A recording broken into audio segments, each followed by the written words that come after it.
오늘 함께 나눌 말씀은 창세기 32장입니다. 창세기 32장 22절부터 24절입니다. 다 찾으셨으면 우리 같이 한 목소리를 읽어보겠습니다. 시작! 밤에 일어나 두 아내와 두 여종과 11 아들을 인도하여 야복 나루를 건널세. 그들을 인도하여 시내를 건너가게 하며 그의 소유도 건너가게 하고 야곱은 홀로 남았더니 어떤 사람이 날이 새도록 야곱과 씨름하다가. 아멘. 지난주까지는 저희가 모세의 이야기를 통해서 하나님이 쓰시는 사람에 대한 이야기를 나눴는데, 이번 주부터는 우리가 좀 자신감 있게 살아봅시다 라는 대주제를 가지고 여러 이야기들을 한번 나눠보려고 합니다. 보통 자신감이 넘친다라고 하면 목소리도 막 크고 자기 주장 아주 분명하고 남들보다 뭔가 앞서가는 사람들이 자신감이 넘친다라고 생각하기가 쉽죠.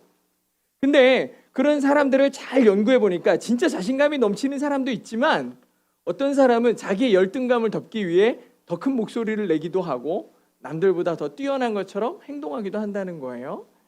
그러면 그건 진짜 자신감이 아닌데 오히려 더 깊은 열등감의 반전적인 표현인 거죠. 사실 내가 열등감 때문에 목소리를 키우는 건지 자신감으로 목소리를 키우는 건지는 자기 자신이 가장 잘 알죠. 특별히 우리 그리스도인에게 있어서 우리가 자신감을 가져야 되는데, 우리가 보통 근자감이라는 표현 쓰지 않습니까?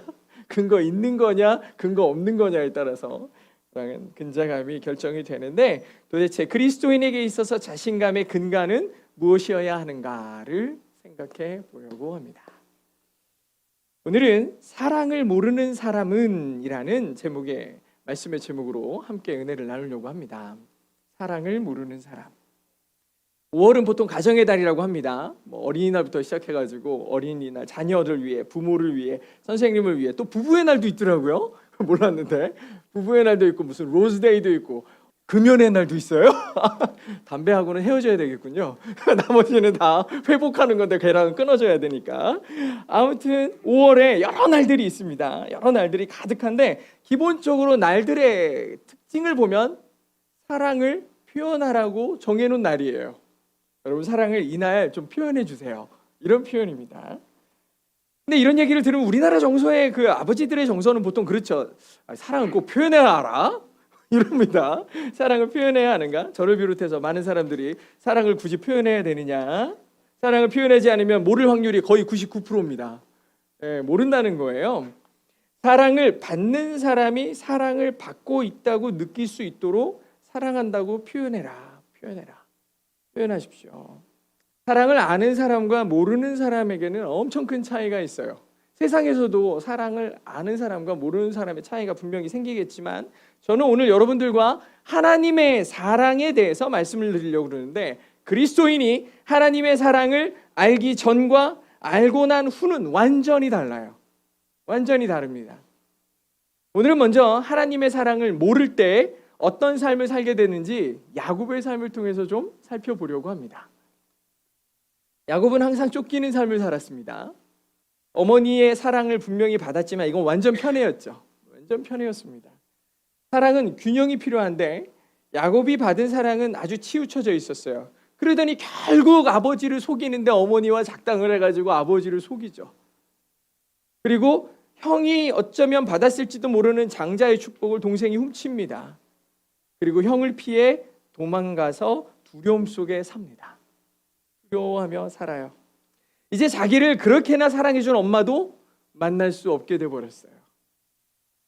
야곱은 하나님의 축복, 장자의 축복을 받았다고는 하지만 정작 그의 삶에서 이 축복을 누리고 살았느냐? 그거는 잘 모르겠어요. 맨날 도망다니고 속여야 되는 인생, 치열한 인생을 살았잖아요. 그러니 그 축복을 누리지 못하고 사는 것 같아요. 그는 항상 치열했어요. 속이는 인생을 살았기에 항상 속임을 당하지 않으려고 무척이나 애를 쓰는 인생을 살았어요. 오늘 본문 22절에 보면 밤에 일어나 두 아내와 두 여종과 11 아들을 인도하여 야복강 나루로 건널세, 이렇게 했어요. 야곱이 갑자기 밤에 일어납니다. 원래 밤은 하루의 피로를 정리하면서 푹 쉬는 시간 아닙니까? 자야 되는 시간에 야곱이 일어납니다. 그리고 아내와 아이들을 다 깨워서 서둘러 강가로 가서 강을 건너게 시켜주죠. 그리고 그 밤중에 난데없이 어떤 사람하고 씨름을 하기 시작해요. 이게 무슨 일이냐고. 밤에 잠 안 자고 일어나서 홀로 치열하게 씨름하고 있어요. 얼마나 피곤하고 지치는 인생의 단상입니까? 야곱의 인생에는 안식이 없었어요. 야곱이 겪은 상황을 한번 생각해 보십시오. 사랑하는 가족들, 그렇게 사랑하는 가족들, 자기가 평생 모은 재산들을 강 건너로 떠나보내요. 그리고 그 나루터에 홀로 앉아서 가만히 이렇게 앉아 있는 거예요. 형을 만날 걱정과 두려움, 지난 인생을 돌아보고 있을 때 24절에 뭐라 그럽니까? 야곱이 홀로 남았는데, 야곱이 혼자 있는데 어떤 사람이 날이 새도록 야곱과 씨름하다가 이렇게 돼 있는 거예요. 이 짧은 한 줄에 밤부터 새벽까지 얘기가 기록되어 있는데 날이 새도록 레슬링 했대요. 씨름했다는 거예요. 보통 낯선 사람 만나면은 좀 어색하니까 이 밤중에 누가 있겠어요, 사람이. 안녕하세요. 뭐 이런다거나 아니면 모른 척하거나 이러고 지나가는 게 상식 아닙니까? 물론 이 나라에서는 낯선 사람은 어떤 식으로 대하는지 모르겠어요. 아무리 그래도 처음 보자마자 씨름할래? 그래가지고 멱살 잡고 허리춤 잡고 씨름을 시작하겠습니까? 그럴 리가 없죠. 그럴 리가 없다고요. 보통 이전의 성경의 상황을 보면 낯선 사람이 나타나면 환대했어요. 이 유대인들은 모셔다가 뭘 먹이고 나그네를 대접하고 이렇게 했거든요. 근데 야곱은 어떻게 합니까? 이 사람 붙잡고 씨름을 해요. 야곱의 마음에는 항상 싸워서 이겨내야 된다. 그래야 내가 산다. 그래야 내 것을 얻는다. 이 강박에서 막 시달리고 있었어요. 그리고 이날 밤은 불안한 야곱의 마음에 그 극치가 드러나는 밤이었어요. 옆에 누가 지나가니까 그냥 붙은 거야, 그냥. 교회 개척 초기에 저희 교회에 출석하는 부부가 있었어요. 그리고 동역하던 사역자도 있었거든요. 하루는 이 부부가 잔뜩 화가 나가지고 저에게 온 거예요. 교회가 그 사역자와 동역하면 안 된다고 저한테 말하는 거예요. 엄청 난감하더라고요. 이 말을 들어줘야 되나? 성도들이 요구하는데, 성도들도 거의 교회에 없는데 당시 교회 재정을 담당하고 교회 재정의 많은 부분을 담당하는 이 부부가 당장 그 사역자를 내보내라고, 그러지 않으면 자기들이 나가겠다고 무척이나 난감한 요구를 했던 적이 있습니다. 고민이 깊어졌어요. 어떡하지? 부부와 사역자를 놓고 한참 기도를 했습니다. 그리고 그 부부의 말을 거절했죠. 그러니까 집까지 쫓아왔어. 집까지 쫓아와가지고 목사님 이렇게 하셔야 된다고요. 막 강경하게 요구하면서 단판을 요구하더라고요. 그리고 그날 제가 거절을 했더니 그때 사실은 그 부부에게도 사랑의 마음으로 잘 마음을 다스려 보라고 권면했는데 결국 그날 교회를 나갔어요. 부부가 떠났습니다. 참으로 안타까웠죠. 저는 그 시간을 보내면서 교회가 가져야 될 자세에 대해서 깊이 생각해 보게 됐습니다. 그리고 그날 이후에 설교를 많이 했던 것 중에 우리 교회가 기본적으로 품는 마음을 가져야 합니다라는 얘기를 하기 시작했어요. 교회는 슬픈 마음 가진 사람, 아픈 상처가 있는 사람, 수고하고 무거운 짐진 자들 누구든지 올 수 있는 곳이 교회여야 합니다. 이 사람은 이래서 우리 교회랑 안 맞고 저 사람은 저래서 우리 교회의 기준이 미달된다고 온갖 잣대들을 들이대면서 교인의 자격을 따지는 어리석은 일들을 해서는 안 됩니다. 아브라함은 낯선 사람을 기쁨으로 대접하는 사람이었죠. 그래서 그 낯선 사람들을 통해 축복하는 가운데 하나님의 놀라운 음성을 들었고 믿음의 조상이 될 것이라는 하나님의 약속을 그들을 통해 듣게 됐죠. 하지만 야곱은 낯선 사람을 적대하는 사람이었어요. 그와 씨름하며 온몸이 만신창이가 되고 탈골되는 아픈 시간을 보내야 됐죠. 몇 주 전에 여러분들도 다 기억하시면 어떤 할아버지가 저희 교회 오시지 않았습니까? 이 할아버지가 처음 오신 적이 있어요. 참 특별한 분이에요. 교회 오셔가지고 맨 앞에서부터 다 돌아다니시면서 악수를 하기 시작하는 거예요. 반갑다고 막 이러시면서 다녀요. 근데 너무나 이 모습이 되게 낯설죠. 그런 분이 어디 있어? 처음 교회 오시면 다 어색해가지고 뒤에 조용히 앉아 계신데 이분은 앞에서부터 다 악수하면서 다니시는 거예요. 정말 특별한 분이에요. 정말 감사한 게 뭔지 아십니까? 이분을 이상하게 쳐다보지 물론 마음으로 좀 이분 이상한데? 이럴 수 있지만 여러분 그러지 않고 다 안녕하세요 하면서 손잡아드리고 인사하고 다 같이 그러셨잖아요. 근데 이분이 이런 분위기가 너무 좋았나 봐요. 그래가지고 저한테 몇 번을 얘기를 하시는 거예요. 내가 여기 교회만 이렇게 다닌 게 아니야. 어느 교회도 가고 거기도 앞에서부터 인사하려고 한 2명쯤 인사하면 끌려나갔대요. 왜 여기서 이러고 있냐고. 나가라고. 가는 곳마다 인사하려고 그러면 몇 분 채 인사도 나누지 못하고 교회에서 쫓겨나곤 했대요. 왜 교회 와서 인사하냐고 나무라는 분들이 많았다는 거예요.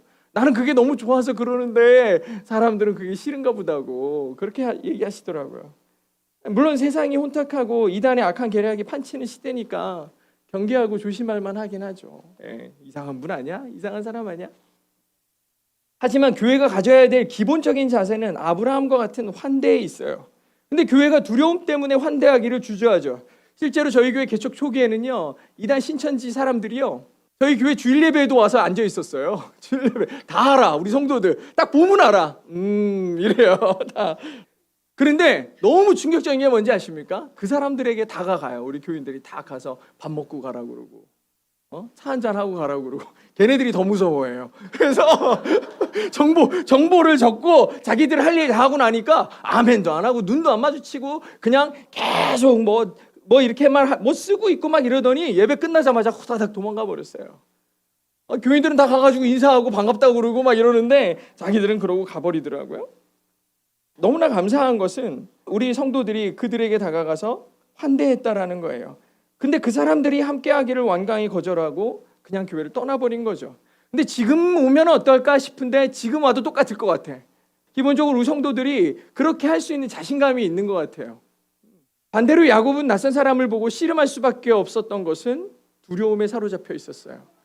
자신감이 없었던 거예요. 하나님의 사랑이 분명히 야곱하고 함께하고 있었지 않습니까? 분명히 그랬어요. 사랑하는 아내를 얻었고 자녀들도 많았어요. 비록 속임을 당하긴 했지만 그래도 하나님께서 그 억울함에 대해서 갑절에 갑절로 보상해 주셨잖아요. 넘치는 축복이었어요. 그리고 아버지께로 돌아가는 길은 풍성했어요. 아주 부유함과 자녀의 축복, 하인의 축복, 재산의 축복들을 다 안고서 아버지에게 가고 있는데 야곱의 마음은 두려움으로 충만했어요. 하나님의 사랑과 보호하심이 그에게 지금까지 인생 동안 있었음에도 불구하고 지금 이 순간에 충만하지 않아요. 마음속에 두려움으로 가득해요. 성경에는 이 두려움을 이길 수 있는 단어에 대해서 이렇게 표현하고 있어요. 요한일서 4장입니다. 같이 읽어보겠습니다. 시작. 사랑 안에 두려움이 없고 온전한 사랑이 두려움을 내쫓나니 두려움에는 형벌이 있음이라. 두려워하는 자는 사랑 안에서 온전히 이루지 못하였느니라. 아멘. 바로 사랑이죠. 사랑이 두려움을 몰아낸다고 했어요. 사랑이 두려움을 몰아낸다. 사도 요한은 사람이 세상을 사는 방법을 두 가지로 구분했는데 하나는 사랑으로 사는 거고 하나는 두려움으로 사는 거라 그랬어요. 사랑으로 살 것인가? 두려움으로 살 것인가? 사랑과 두려움은 공존하지 않습니다. 사랑 안에는 두려움이 없다고 정의하고 있거든요. 온전한 사랑이 두려움을 내쫓는다 그랬어요. 그래서 사랑하는 사람은 두려움에서 자유할 수 있어요. 진짜 삶을 누리며 자유합니다. 이게 사랑의 능력이에요. 하지만 사랑이 없으니까 늘 방어적이 되죠. 매번 뉴스에 보도되는 불특정 다수를 향한 증오 범죄들을 보면 우리 안에 사랑이 메말라가고 그 사랑이 메마른 공간에 두려움으로 들어와 자리하고 있는 거예요. 바로 며칠 전에도 전국을 수석하고 의대를 다니고 있는 세상 부러울 것 없는 한 청년이 끔찍한 살인을 대낮에 저지르지 않습니까? 왜 그랬냐 그러니까 헤어질까 봐 두려웠대요. 사랑받지 못할까 봐 두려웠다는 거예요. 그게 이유랍니다. 두려움에 사로잡힌 사람들은 야곱처럼 낯선 사람을 보면 싸우려고 덤비는 거예요. 정죄하려고 그래요. 그의 잘못을 샅샅이 뒤져서 찾아내려고 그러죠. 동시에 자기 약점은 철저히 숨기려고 그래요. 정죄에 빠른 사람들, 남의 약점을 찾으려는 사람들은 아주 중요한 행동이 하나가 있는데 자기의 약점을 완전히 숨기려고 해요. 정죄의 노예가 돼 있어요. 야곱 스타일의 교회에 가면 정죄의 분위기가 만연합니다. 그래서 누군가 자기를 쳐다보고 있으면 나한테서 뭔가 잘못을 찾고 있지. 두려움이 생겨요. 쳐다보기만 해도. 제가 한 번은 우리 교회 청년을 한참 쳐다보고 있으니까 그렇게 이뻐요? 이렇게 얘기하더라고요. 근데 어떤 데는 쳐다보고 있으면 내가 뭐 잘못했나? 내가 뭐 잘못했나? 불안하죠. 마음이 불안한 거예요. 내가 뭔가 잘못한 게 있는지 아닌지 걱정해요. 그래서 가면을 쓰는 거예요. 가면을 써요. 나이스하게 보여야 되거든요. 교회에 오는데 가면을 써야 된다는 게 굉장히 아이러니컬하지만 그러지 않으면 사람들의 시선과 쑥덕임이 너무 두렵기 때문에 쓰지 않을 수가 없는 거예요. 이런 분위기의 사람들을 만나면 뭔가 부자연스러워요. 마음속에서는 찡그리고 있고 두려워하고 있는데 겉으로 쓴 가면이 웃고 있는 모양이야. 이게 얼마나 부자연스러워요. 목소리로, 행동으로 나타나는 모습이 얼마나 부자연스럽냐고. 웃으며 인사하고 있지만 무척이나 어색해요. 웃는 모양의 가면을 쓴 듯 감정 없는 가짜가 보여지는 것 같죠. 있는 모습 그대로 나오지 않기 때문에 어떤 신앙의 성장이나 성숙도 기대할 수 없습니다. 왜냐하면 자기의 편안한 곳으로, 가면을 벗을 수 있는 곳으로 돌아가게 되면 가면의 자아와 내면적 자아의 괴리 때문에 가면을 벗는 순간 자기 내면의 자아들이 다 터져 나오는 거예요. 그러니까 교회의 모습과 집에서의 모습과 직장에서의 모습이 다 달라요. 달라요. 참으로 안타까운 모습이죠. 언젠가 봤던 영화 중에 해치지 않아라는 영화가 있었어요. 해치지 않아. 이런 영화가 있었는데 정말 유쾌하고 재밌는 영화예요. 다 망해가는 동물원이 있었는데 이 동물원을 다시 살리려고 고군분투하는 얘기입니다. 이런 사람들이. 그런데 동물원에 왜 경영이 그렇게 안 돼 그랬더니 동물원에서 동물을 다 팔아버렸대요. 그래가지고 동물이 없는 거야. 동물원에 동물이 없는 거예요. 그러니 어떻게 장사를 하겠냐고. 그러니까 이제 문 닫을 일만 남았는데 그 사람들이 모여가지고 아이디어를 짜는 게 우리가 동물탈을 쓰고 케이지에 들어가자. 이런 거예요. 이게 말이 되는 얘기냐고. 그죠? 말이 되는 얘기냐고. 그런데 너무나 충격적이게도 저 사람들이 동물탈을 쓰고 들어갔는데 말 그대로 대박이 났어요. 전국에서 이 동물원에 몰려오는 거예요. 사람이 저기 들어가서 쇼를 하는 거예요. 막 콜라 마시고 막 곰이 막 이러고 있는 거야. 그러니까 사람들이 신기해가지고 콜라 다 던지고 막 사진 찍고 난리가 났어요. 한동안 정말 즐거워했죠. 근데 시간이 지나면 지날수록 문제가 생기기 시작했는데 이제 이 가면을 벗을 수 없겠다라는 생각이 드는 거예요. 왜? 가면을 벗으면 동물원은 망할 테니까. 가면을 벗으면 동물원은 망할 테니까. 처음 교회에 오면 우린 세상에서 볼 수 없는 따뜻한 표정과 친절한 말투의 사람들을 만나게 돼 있습니다. 아유 어떻게 왔냐고, 나를 다 이해하는 것 같이 그렇게 상냥한 말투로 교회에서 인사를 듣죠. 그렇게 착할 수 없고 그렇게 목소리가 사랑스러울 수가 없어요. 근데 그것을 지속하는 게 쉽지 않죠. 저는 너무 오랫동안 교회에 있다 보니까 원치는 않았지만 그 가면 벗은 모습을 종종 봤어요. 목회자들끼리 모여있는 그룹에 안에서 여러 가지 모습들로 보게 됐죠. 정말 충격적이에요.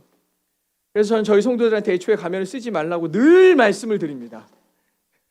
집에서나 교회에서나 똑같으십시오. 그냥 똑같으라고. 고상하게 똑같은 게 아니라 그냥 평범하게 똑같으라고. 저도 집에서 똑같아요. 목사님이니까 되게 고상하시겠지. 전혀 그렇지 않아요. 그냥 교회에서 보는 거나 집에서 보는 거나 똑같아요. 우리 아이들이 괴리가 없어요.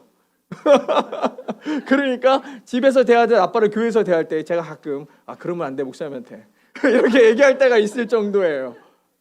고상하게 똑같은 게 아니라 평범하게 똑같아요. 교회는 더 나이스하고 두꺼운 가면을 써야 한다고 강요하는 데가 아니에요. 이단들을 보면 철저히 가면을 쓰라고 하지 않습니까? 너 여기 다니는 거 아무한테도 얘기하지 마. 아무렇지도 않은 듯이 그냥 일상을 살아.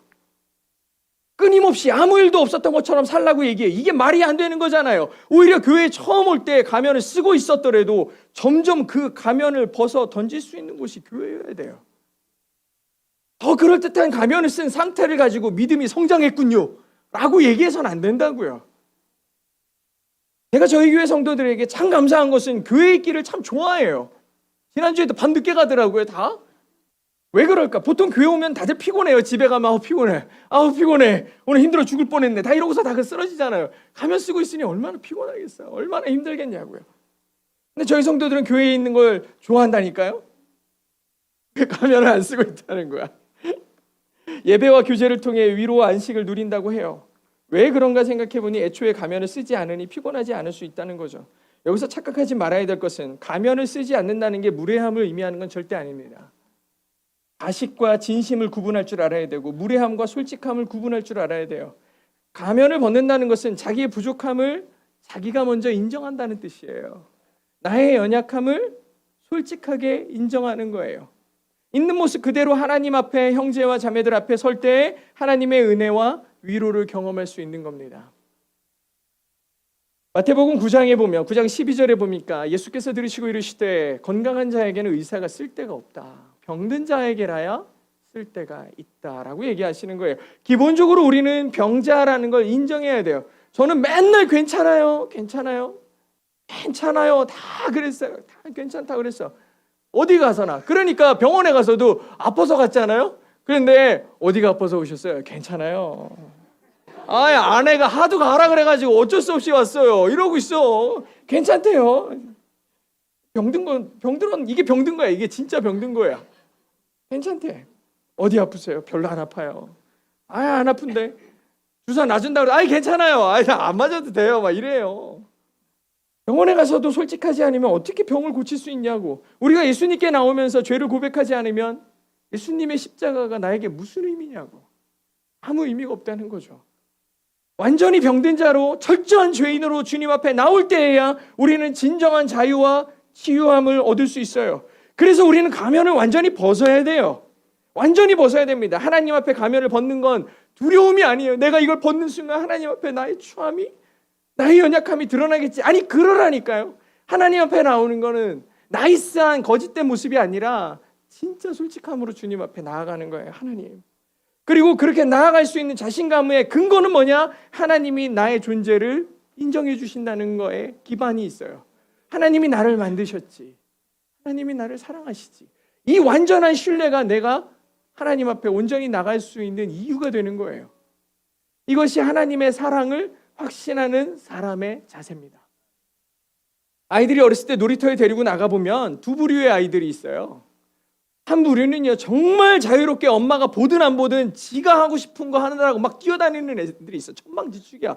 완전히 막 저거 타고 저거 타고 완전 노는 아이가 있는 반면 어떤 아이는 엄마 손을 못 놓는 애가 있어요. 미끄럼틀 타고 싶으면 엄마 손 잡고 미끄럼틀까지 와요. 그래가지고 엄마 여기 있어. 그리고 올라가면서도 엄마 쳐다봐. 올라가면서도 엄마 쳐다보고, 엄마 있나 없나 쳐다보고, 또 다른 거 타고 싶으면 엄마 끌고 또 저기 가. 그래가지고 저 놀이기구 타면서도 엄마 있나 없나. 이렇게 삥삥이를 타고 있으면은 이쪽에 타고 있을 때는 엄마가 보이는데 돌아가면 엄마가 안 보여서 울어. 돌다가 이쪽에 엄마 보이면 또 웃어. 이러는 애들이 있어요. 엄마 안 보여, 보여, 막 이러면서. 그러고서 있어요. 얼마나 불안해.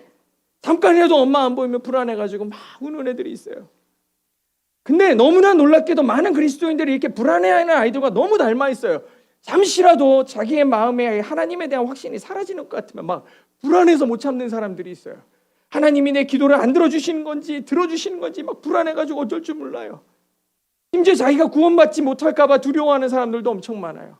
예수님을 믿는다는 사람들이 그 믿는다는 믿음만 가지고는 도저히 불안해서 더 확실한 거 없어요? 나에게 더 확실한 증거들을 좀 보여주세요. 끊임없이 하나님께 요구하고 자기 눈으로 그걸 확정하려고 그래요. 뭔가 그리고 더 하려고 그래. 야, 그냥 믿는다는 말만 가지고 어떻게 구원을 받아. 더 뭔가 해봐야지. 더 주님을 위해 뭔가를 해봐야지. 이게 구원의 확정, 그 필요들을 채우기 위한 수고인 거지 감격에 의한 수고가 아닌 거예요. 그러니까 얼마나 마음이 목마른지 몰라요. 가끔 보면 교회가 그런 성도들의 그 불안함과 그 조급함을 이용하는 경우도 있어요. 얼마 전에 미국의 유명한 목사님들 이렇게 인터뷰를 하는데 폴 워셔 목사님이라고 엄청 그 뜨거운 목사님에게 그 패널이 질문을 했어요. 교회와 성도들이 이렇게 신앙적으로 불안해하는 이유가 무엇입니까? 그러니까 가만히 마이크를 딱 잡더니 주저함없이 이렇게 얘기하더라고요. 파스터, 목사 때문이다. 아이들이 자유롭게 놀이터에서 놀지 못하는 가장 큰 이유는 아이에게 확신을 주지 못한 부모의 잘못이 거의 100%입니다. 내가 아무리 싸돌아다니고 저 먼 곳에 놀이기구를 타러 가도 엄마는 나를 너무 사랑해서 나에게서 눈을 뗄 리가 없다는 확신, 엄마는 나만 보고 있어라는 확신이 있으면 얘는 상관없어요. 그냥 아무데나 막 뛰어다녀. 실제로 엄마도 계속 일어나서 애 목소리 안 들리면 벌써 일어나가지고 막 쫓아다녀요. 어딨나. 그 아이를 바라보는 엄마의 시선에 대한 확신이 있는 거예요. 이 아이는. 그럼 그 아이는 자유예요. 진짜 재밌게 놀 수 있어요. 우리가 하나님의 말씀과 시선에 대한 확신이 있다면 우리는 자유할 수 있어요. 자유할 수 있습니다. 이 자유의 근간에는 하나님의 사랑에 대한 확신이 있는 거죠. 하나님께서 나를 사랑하신다는 확신이 있는 사람만이 자기 자신에 대해서 솔직할 수 있어요. 솔직할 수 있고, 그리고 그 사랑 때문에 자기가 얼마나 소중한 존재인지 알게 돼요. 자신의 있는 모습 그대로를 사랑할 수 있는 사람이 됩니다. 오늘 말씀을 시작하며 등장한 사람이 야곱입니다. 야곱은 바로를 축복하는 자리에서 자기의 인생이 정말 고단했다라고 고백해요. 야곱이 바로에게 아뢰되 내 나그네 길 세월이 130년입니다. 내 나이가 얼마 못 되니 우리 조상의 나그네 길의 연주에 미치지 못하지만 제가 험악한 세월을 보냈습니다. 인생이 참 힘들었어요 라고 야곱은 고백합니다. 왜 그의 인생이 이렇게 힘들었을까 생각해 보니까 야곱은 자기가 원하는 걸 자기가 이루려고 무던히도 애를 썼어요. 야곱을 향한 하나님의 계획은 분명했어요. 하나님은 야곱이 아직 아이가 없을 때, 태중의 아이도 없을 때, 그때 하나님께서 야곱에게 뭐라고 그러셨냐? 여호와께서 그에게 이르시되 두 국민이 네 태중에 있구나. 두 민족이 네 복중에서 나누어지는데 이 족속이 저 족속보다 강할 것이고 큰 자가 어린 자를 섬기리라. 하나님은 이미 다 계획이 있으셨어요. 다 계획이 있으셨다고요. 그럼에도 불구하고 야곱은 자기가 하려고 그랬죠. 만약 아버지를 속여서 장자의 축복을 뺏지 않았다면 하나님의 축복이 야곱에게서 사라졌을까요? 그럴 리 없다는 거죠. 하나님이 계획하셨고 이미 이루시기로 작정하셨다면 야곱의 수고가 아니라 하나님이 역사하시는 거죠. 하나님이 일하실 거라는 거예요. 우리의 삶에도 야곱처럼 행동할 때가 엄청 많아요. 확신이 없으니까 그래요. 하나님께서 나를 통해 하나님의 뜻을 이루실 것을 온전히 신뢰하면서 나가야 될 줄로 믿습니다. 사랑하는 성도 여러분, 오늘은 사랑을 모르는 사람의 한 가지 특징을 한번 살펴봤어요. 사랑을 모르는 사람은 두려워합니다. 두려움이 있어요. 여러분, 하나님께서 우리를 사랑하고 계심을 믿으시죠? 확실히 믿으십니까? 아멘. 그렇다면 이제는 두려워하지 마세요. 삶의 두려움들을 거두십시오. 하나님은 우리를 사랑하시기에 좋은 것 주시기를 주저하지 않으십니다. 그 좋은 것의 기준이 나의 기준과 다를 뿐인 거지 하나님은 분명히 우리에게 좋은 것을 공급하고 계시다는 거예요. 나의 기대가 아니라 하나님의 뜻을 궁금해할 줄 아는 우리가 될 때 그 사랑의 확신이 우리 안에 일어날 것입니다. 그때는 내 계획과 다르다고 할지라도 무조건 하나님의 계획을 따라가는 거예요. 하나님의 크신 계획을 신뢰하며 하나님께서 주신 것에 만족하며 기뻐하며 영광을 돌리는 삶을 사는 거죠. 이게 하나님의 사랑에 대한 확신입니다. 그 사랑의 확신이 두려움을 뛰어넘게 만들고 자신감 넘치는 인생을 살게 만드는 거죠. 자기에게 주어진 삶의 두려움을 이겨내고 인생을 감사하며 사는 것, 그런 여러분 되시기를 주의 이름으로 축복합니다.